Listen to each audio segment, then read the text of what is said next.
Hi friends, మీరెప్పుడైనా ఊహించారా 25,000 కిలోమీటర్ల సముద్ర మధ్య మార్గాన్ని రాత్రికి రాత్రే పూర్తిగా మూసేస్తే ఎలా ఉంటుంది? అంతేకాదు, ప్రపంచంలోని అత్యంత శక్తివంతమైన దేశాల రేడార్ వ్యవస్థలు కూడా ఒక్కసారిగా హై అలర్ట్లోకి వెళ్ళేలా ఒక హెచ్చరిక జారీ చేస్తే ఎలా ఉంటుంది? అవును, మన భారత్ ఆగస్టులో ఒక ప్రత్యేక డేట్ సెలెక్ట్ చేసుకుంది. ఈ డేట్ భారత సైనిక శక్తి, మన దేశ రక్షణ సామర్థ్యంపై ప్రపంచం దృష్టిని ఆకర్షిస్తుంది. బే ఆఫ్ బెంగాల్ నుంచి ఇండోనేషియా తీరాల వరకు, అక్కడి నుంచి ఆర్కిటిక్ ప్రాంతం వరకు భారీ ప్రాంతంలో విమానాల రాకపోకలకు సంబంధించిన హెచ్చరికలు జారీ అయ్యాయి. ఇప్పుడు అందరి దృష్టిని ఈ టాపిక్ ఆకర్షిస్తుంది. ఇలాంటి పరిణామాల నేపథ్యంలో కొంతమంది రక్షణ రంగ నిపుణులకి ఒక ఆసక్తికరమైన ప్రశ్న: భారత్ అగ్ని-6 మిసైల్ని పరీక్షించబోతుందా అని.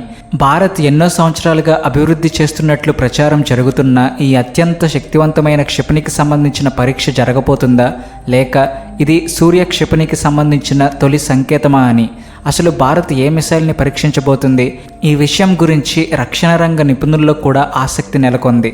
ఈ సీక్రెట్ మిషన్ వెనుక ఉన్న విషయాలను ఇప్పుడు ఒక్కొక్కటిగా సులభంగా తెలుసుకుందాం.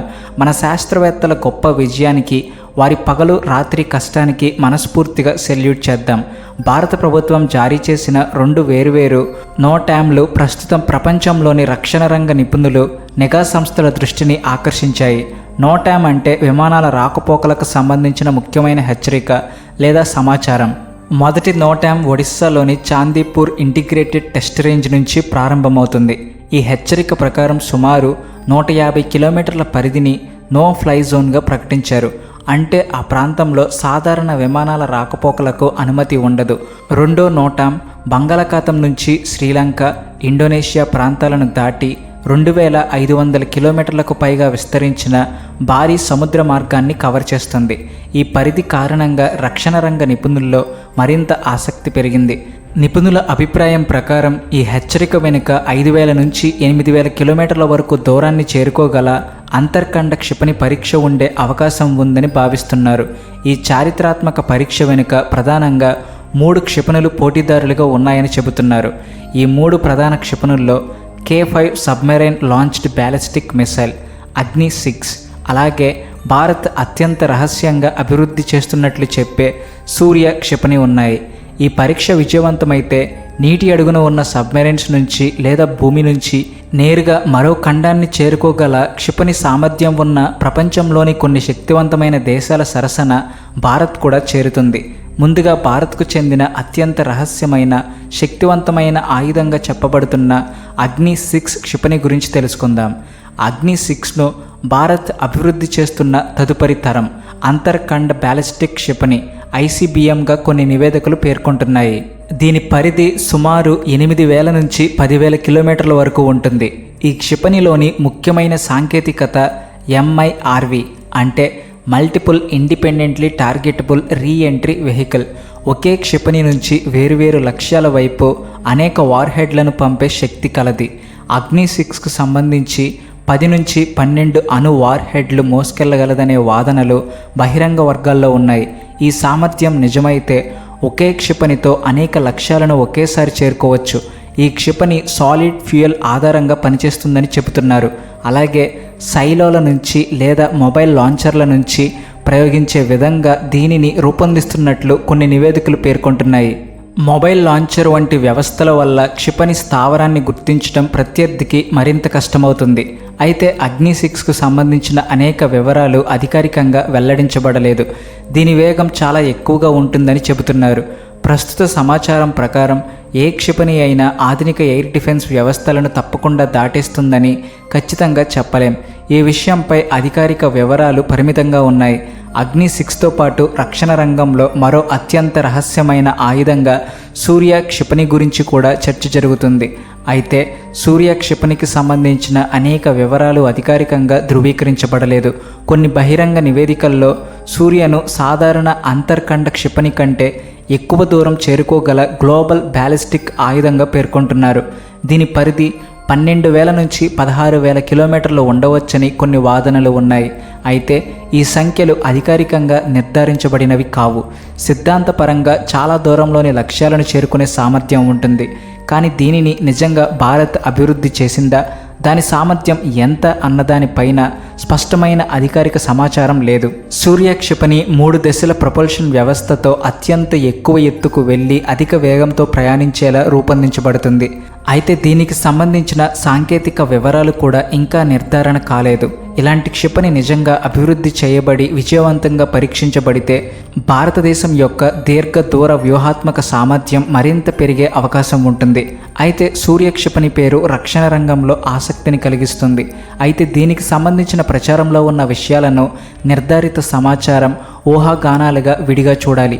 ఇప్పుడు మరో ప్రశ్న, అసలు అమెరికా, యూరప్ దేశాలు అగ్ని-6 సూర్య క్షిపణులపై జరుగుతున్న పరీక్షల గురించి ఎందుకు ఆసక్తిగా చూస్తున్నాయి? దీనికి ప్రధాన కారణం క్షిపణుల పరిధి అని ఈ కథనం చెబుతుంది. ఇప్పటి వరకు భారత్ అభివృద్ధి చేసిన దీర్ఘదూర క్షిపణుల పరిధి కారణంగా పాకిస్తాన్, చైనా వంటి ప్రాంతీయ లక్ష్యాలను చేరుకునే స్థాయిలోనే ఉంది. అయితే క్షిపణి పరిధి 8,000 నుంచి 15,000 కిలోమీటర్ల వరకు పెరిగితే యూరప్లోని కొన్ని ప్రాంతాలు, బ్రిటన్, డియాగో గార్సియా వంటి ప్రాంతాలు, చివరకు అమెరికా ప్రధాన భూభాగంలోని కొన్ని ప్రాంతాలు కూడా సిద్ధాంతపరంగా ఆ పరిధిలోకి రావచ్చు. అయితే ఇక్కడ ఒక విషయం గుర్తుంచుకోవాలి. అగ్ని-6 లేదా సూర్య క్షిపణుల పరిధి, వాటి అభివృద్ధి స్థితి గురించి అనేక వివరాలు అధికారికంగా ధృవీకరించబడలేదు. కాబట్టి ఈ వాదనలను ఖచ్చితమైన నిజాలుగా కాకుండా ప్రచారంలో ఉన్న సమాచారం లేదా అంచనాలుగా చూడాలి. పాశ్చాత్య దేశాలు భారత్ను ప్రధానంగా ఆసియా ప్రాంతంలో ప్రభావం ఉన్న శక్తిగా చూడాలని కోరుకుంటున్నాయని చెబుతుంది.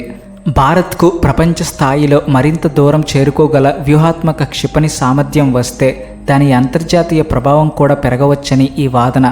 అలాంటి దీర్ఘదూర క్షిపణి సామర్థ్యం భారత్కు వస్తే దేశం యొక్క వ్యూహాత్మక శక్తి మరియు రక్షణ సామర్థ్యం మరింత పెరుగుతుంది. దీనివల్ల ప్రపంచ రాజకీయాల్లో భారత్కు మరింత బలమైన స్థానం ఏర్పడే అవకాశం ఉంటుంది. అయితే ఏ దేశమైనా ఇతర దేశాలను తన విధానాలకు అనుగుణంగా మార్చడానికి కేవలం క్షిపణి సామర్థ్యంపై మాత్రమే ఆధారపడదు. ఆర్థిక శక్తి, డిప్లొమసీ, సైనిక సామర్థ్యం, సాంకేతికత, అంతర్జాతీయ సంబంధాలు దేశం యొక్క ప్రపంచ స్థాయిని నిర్ణయిస్తాయి. అగ్ని, సూర్య క్షిపణుల పరీక్షలు భారత్కు కేవలం ఒక సైనిక పరీక్ష మాత్రమే కాదు, మారుతున్న ప్రపంచ పరిస్థితుల్లో భారత్ అనుసరిస్తున్న కొత్త వ్యూహానికి ఇది ఒక ముఖ్యమైన సంకేతం. గతంలో పాశ్చాత్య దేశాల ఒత్తిడి, దౌత్యపరమైన జాగ్రత్తల కారణంగా భారత్ చాలా దూరం ప్రయాణించగల క్షిపణులను బహిరంగంగా పరీక్షించడంలో కొంత వెనుకంజ వేసేది. కానీ 2026లో యుక్రెయిన్ యుద్ధం, మధ్యప్రాచ్యంలోని ఉద్రిక్తతలు, దక్షిణ చైనా సముద్రంలో చైనా ఆధిపత్య ప్రయత్నాలు వంటి పరిణామాలు భారత్కు ఒక విషయాన్ని స్పష్టం చేశాయి.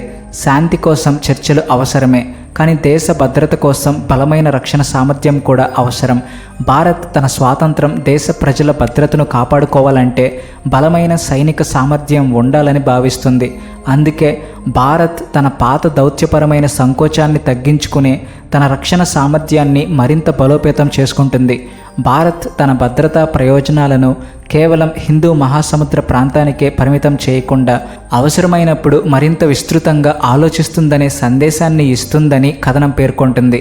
భారత్ బంగాళాఖాతం లేదా హిందూ మహాసముద్రంలో పెద్ద క్షిపణి పరీక్ష నిర్వహించినప్పుడు చైనా కూడా దానిని నిశితంగా గమనించే అవకాశం ఉంటుంది.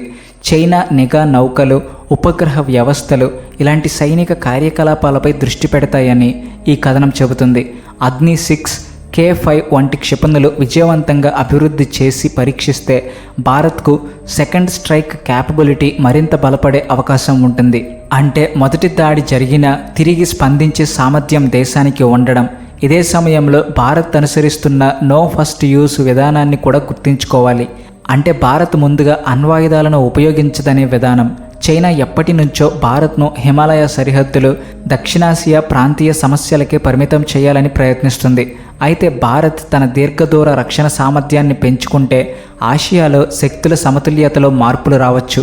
ఇండోనేషియా సమీప ప్రాంతాల వరకు విస్తరించిన నో ఫ్లై జోన్ కూడా చైనా సహా ఇతర దేశాల దృష్టిని ఆకర్షించే అంశంగా మారింది. భారత్ ఇప్పుడు తన సముద్ర సరిహద్దులను దాటి చైనా విషయంలో కూడా తన వ్యూహాత్మక సామర్థ్యాన్ని పెంచుకుంటుంది. హిందూ మహాసముద్ర ప్రాంతంలో భారత్ తన భద్రతా ప్రయోజనాలకు అత్యంత ప్రాధాన్యత ఇస్తుంది. చాందీపూర్ నేలపై మన శాస్త్రవేత్తల ఎన్నో సంవత్సరాల కృషి, పగలు రాత్రి చేసిన శ్రమ ఉంది. అలాగే missile man doctor APJ Abdul Kalam వంటి గొప్ప శాస్త్రవేత్తల కలలు కూడా భారత రక్షణ రంగ అభివృద్ధికి ప్రేరణగా నిలిచాయి. అగ్ని-6 సూర్య క్షిపణుల గురించి అనేక విషయాలు ప్రచారంలో ఉన్నప్పటికీ వాటి రూపకల్పన, సాంకేతికత వివరాలు అధికారికంగా వెల్లడించబడలేదు. భారత రక్షణ రంగంలో DRDO మరియు ఇతర శాస్త్రవేత్తలు స్వదేశీ సాంకేతికతను అభివృద్ధి చేయడంలో కీలక పాత్ర పోషిస్తున్నారు. ఈ క్షిపణులు కేవలం లోహం, ఇంధనం, ఎలక్ట్రానిక్ పరికరాల సమాహారం మాత్రమే కాదు, దేశ రక్షణ సామర్థ్యాన్ని పెంచే ముఖ్యమైన వ్యూహాత్మక వ్యవస్థలు. ఆగస్టు 6-7 తేదీలకు సంబంధించిన పరీక్షలపై అనేక అంచనాలు వ్యక్తమవుతున్నాయి. అయితే ఏ క్షిపణి పరీక్ష జరగబోతుందనే విషయం అధికారికంగా నిర్ధారించబడినట్లు ఈ సమాచారంలో లేదు. చాందీపూర్ నుంచి ఒక క్షిపణి ఆకాశంలోకి దూసుకెళ్తే దాని పరీక్ష ప్రపంచంలోని రక్షణ రంగ నిపుణుల దృష్టిని ఆకర్షించడం సహజమే. ముఖ్యంగా దీర్ఘదూర క్షిపణి పరీక్ష అయితే ఇతర దేశాలు కూడా దానిని నిశితంగా గమనించే అవకాశం ఉంటుంది. నో ఫ్లై జోన్ పరిధి పరీక్షకు సంబంధించిన ఇతర నోటీసులను కొంతమంది రక్షణ నిపుణులు అంచనాలు వేస్తున్నారు. వారి అంచనాల ప్రకారం భారత్ ఈసారి అగ్ని-6, K-5 లేదా సూర్య క్షిపణుల్లో ఏదో ఒకదాన్ని పరీక్షించే అవకాశం ఉండవచ్చని చెబుతున్నారు. మరి మీ అభిప్రాయం ఏమిటి? మరి అగ్ని-6, సూర్య, K-5 క్షిపణుల్లో ఏది పరీక్షించబోతుందని మీరు అనుకుంటున్నారు? మీ అభిప్రాయాన్ని కామెంట్స్లో తెలియచేయండి. వీడియో నచ్చితే లైక్ చేయండి, షేర్ చేయండి, సబ్స్క్రైబ్ చేసుకోవడం మర్చిపోకండి. మరో వీడియోతో మళ్ళీ కలుద్దాం. అప్పటి వరకు thanks for watching and please like and share.